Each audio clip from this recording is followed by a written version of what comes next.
காலையில எழுந்திரிச்ச உடனேயே நம்மளோட இயக்கங்கள் வந்து இயங்கிக்கிட்டே இருக்கும் இல்லையா? அது இயங்க மறுக்கும் பொழுது அதுக்கு ஒரு ஸ்டிமுலேஷன் தேவை.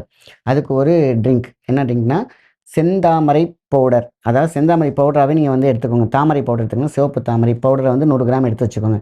நாட்டு மருந்து கடையில ஈஸியா கிடைக்குது. வெண்தாமரை கொஞ்சம் வாங்கிக்கோங்க. வெண்தாமரைக்கு ரொம்ப ரொம்ப சூப்பர். இப்ப செந்தாமரையும் நல்லா இருக்கு அப்படின்னு ரிசர்ச்ல இருந்ததுனால செந்தாமரையும் சேர்த்துக்கிறேன். செந்தாமரை, வெண்தாமரை 2மே வந்து பார்த்தீங்கன்னா, நாட்டு மருந்து கடையில கிடைக்குது. செந்தாமரை கிடைக்கல அப்படின்னாக்கா, நீங்க வெண்தாமரையே எடுத்துக்கலாம். இப்ப வெண்தாமரை பவுடர் 100 கிராம். செந்தாமரை கிடைச்சிச்சுனாலும் அது ஒரு 100 கிராம். அடுத்து நீங்க சேர்க்க வேண்டியது செம்பருத்தி பூ. ரத்த ஓட்டத்த சும்மா பளபளன்னு ஆக்கக்கூடிய விஷயம் இந்த செம்பருத்திக்கு உண்டு. இதய அடைப்புகள் எங்கெங்கெல்லாம் பேட் கொலஸ்ட்ரால் இருக்கு, அதெல்லாம் நீக்கக்கூடிய சக்தி இந்த செம்பருத்திக்கு உண்டு. அப்ப இந்த 3ம் தான். 2 தாமரை பொடி, 1 செம்பருத்தி பொடி. இத மிக்ஸ் பண்ணி வச்சுக்கோங்க. எல்லாம் 100, 100 கிராம் எடுத்துக்கோங்க. இத நீங்களா ப்ரிப்பேர் பண்றச்ச நிழலா காய வச்சு, நல்லா பொறுமையா காய வைங்க. இது ரொம்ப ரொம்ப சூப்பரா இருக்கும். இல்லாத பட்சத்துக்கு நம்ம வந்து நாட்டு மருந்து கடையில எடுத்துக்கலாம். இப்போ இதுதான் மிக முக்கியமான விஷயம் எது பிபிய குறைக்கிறதுக்கு.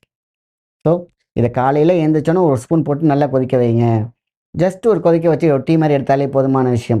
இதே உங்களுக்கு இன்னும் சுறுசுறுப்பா இருக்கேன், என்னுடைய பையன் வந்து ரொம்ப ஸ்போர்ட்ஸ்ல இருக்கான், அவங்களுக்கும் குடுங்க. ரொம்ப சூப்பரா இருப்பாங்க அவங்களுக்கு. எந்த விதமான வந்து மூச்சு இரைக்காது. நல்லா ப்ளே பண்ணி வருவாங்க.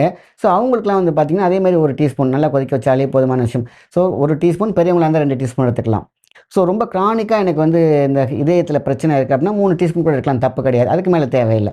ஸோ, காலை, மாலை எம்ப்டி ஸ்டமக்ல எடுக்கணும். ரொம்ப ரொம்ப நல்ல விஷயம்.